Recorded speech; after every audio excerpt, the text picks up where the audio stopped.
So guys, who would have thought that in 2021 we'd be talking about Battlefield 4 again, like it never left? The amount of people playing at the moment after the 2042 announcement is absolutely insane. So I guess that means that we've got to ask the question in this video, is Battlefield 4 still worth it in 2021? Well guys, this is BillyEatWorld again, and let's find out.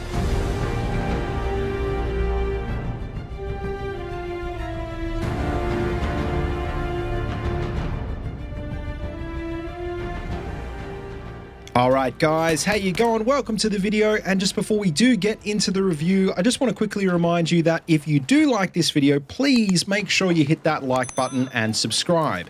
Not only does it really help out the channel, but it also makes sure that you'll see more of my videos just like this one in your recommendations feed. So thank you so much for helping me out. But anyway, to kick off, like I said, with the recent announcement of Battlefield 2042, Battlefield 4 has been making a massive comeback. And honestly, this isn't the first time this has happened. Ever since it came out, it seems like every time the current Battlefield game is on its last legs, people move back to this one. And look, that's not because the recent games aren't necessarily any good, but it's pretty clear though that ever since at least Hardline, DICE have been taking the less is more approach, whereas Battlefield 4, in my opinion, feels like a true sandbox shooter. There's always something new to do in this game, even 1,000+ hours in. Now, before we go too far with that thought, we probably should talk about what Battlefield 4 is, most importantly where it came from.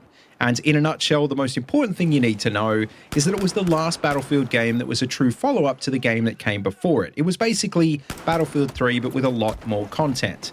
Not just that, but it was the last in a line of modern-era military Battlefield games that stretched all the way back to Battlefield 2 in 2005. So I'm not going to go as far as to say that it was the game that defined what Battlefield is, but it's definitely the one that I think most people would agree perfected what Battlefield should be.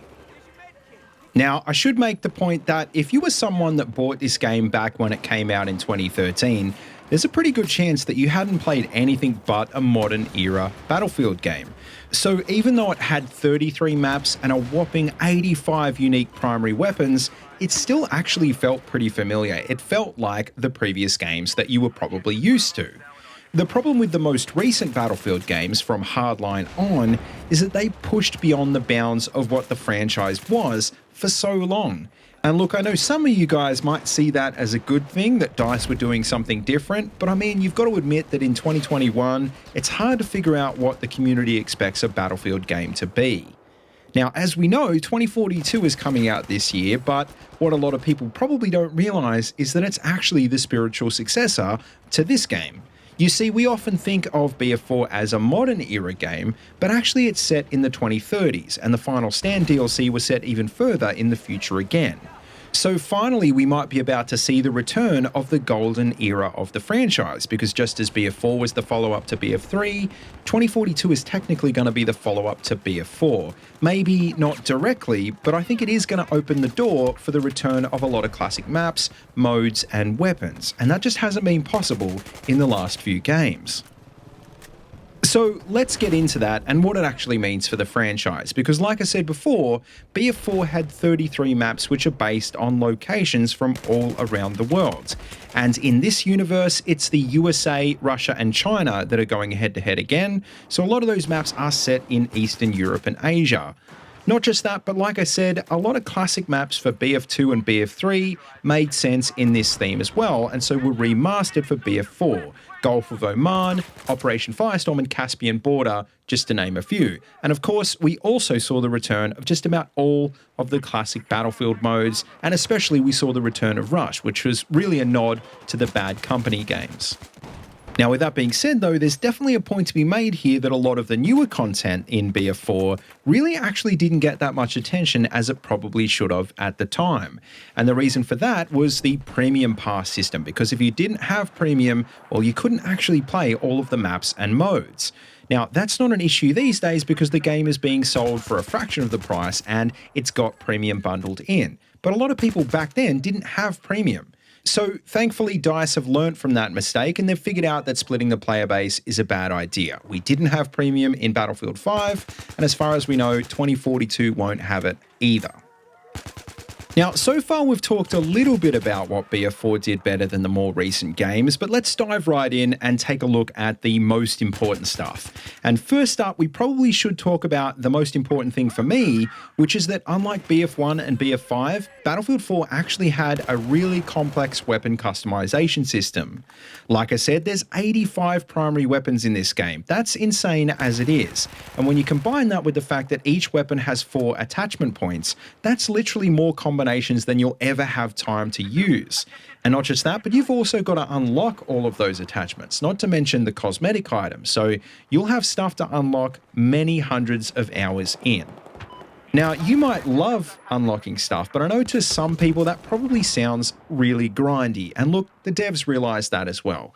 And so every time you level up in this game, or every time you get a service star for a weapon, you'd earn a battle pack, which gives you a selection of random cosmetic items and attachments. Now, not just that, but you could also directly unlock weapons and gear by completing specific assignments, which were pretty much like in-game achievements or Easter egg hunts, which admittedly could get kind of frustrating at times, but all in all, they were actually pretty fun, and it's something that I don't think we've seen done well in any Battlefield game ever since then. So bearing all of that in mind, let's talk about where Battlefield 4 is right now, because look, it's getting old. It's been almost 8 years since it came out. And look, I've got to admit, it is starting to show its age. All in all, I think it's aged pretty well, but some of the textures you can tell just aren't up to modern standards.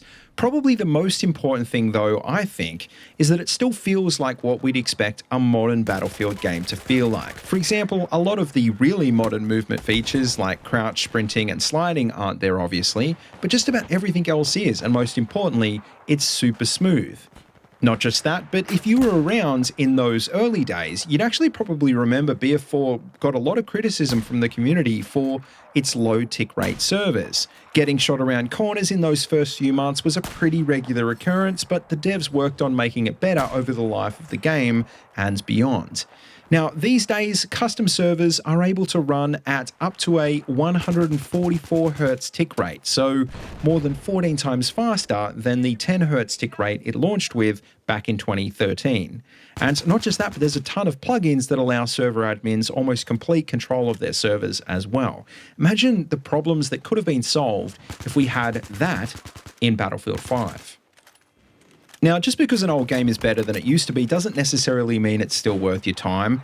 And so to finish up, I just want to talk about some of the reasons that I keep coming back to this game and why I've been having a blast with it in the past week. And firstly, as someone who plays a lot of tactical shooters these days, I didn't realize how much I'd been missing hardcore in Battlefields, because there's actually 2 different hardcore modes in this game. There's regular hardcore and there's classic mode, which is kind of like halfway in between hardcore and vanilla. But the point I really want to finish on is that the core gameplay in this game is just so tight, and the gunplay actually requires skill. I mean, you might have seen that last week I actually made a Battlefield 1 retrospective review, and in that video I actually said that game is like playing in easy mode. I mean, Battlefield 4 is an insurgency, but you need to know how to control recoil in this game. It's not like Battlefield 1 where you just point in their direction and hope your bullets hit. And ultimately, I think that's the most important thing about a shooter game. If they don't get the gunplay right, then does anything else really matter? So all in all, we're at that point in the video, and I'm not going to give you guys a diplomatic answer in this one like I did in the Battlefield 1 video. This game is absolutely 100% still worth your time. And the fact that it's so cheap these days, and even cheaper when it's on sale with all of the DLC bundled in, just makes it a no-brainer. And look, I don't know how long this surge of players is going to last. I'd imagine that in the next few months, when we get our hands on 2042, that the game is going to drop off again. But I don't see people dropping Battlefield 4 altogether for quite some time. There's always going to be a player base, and maybe we'll be having this same conversation in a few years' time when the next Battlefield game is ready to come out. And speaking of the next Battlefield game, well, here's hoping that DICE actually looks at what's happening right now and realizes, hang on, this is what we should have been doing the whole time. Hopefully Battlefield 2042 isn't a game they expect us to throw away in 2 years' time. Hopefully it sets the bar back to where it was when Battlefield 4 came out. Because I think if we've learned anything in the last few years, it's that you don't have to make a Battlefield game that's perfect from day one. This game proves that. But you do have to make a game that has a clear identity, one that pays respect to the legacy of the franchise, and every day you've got to keep working to make it even better. But anyway, guys, that just about wraps up this quick review. So as always, please let me know what you think in the comment section down below. And of course, just remember that I can't cover every single detail in one video. So please, if you think I've missed anything, leave it down below so that everyone else can check it out. As always, though, don't forget to like, comment, and subscribe, and check out the links on screen now and in the description if you want to take a look at any more of my videos. And don't forget you can find my Twitter and Discord links down there as well if you want to keep in touch. And until next time, see you later, and have a good one.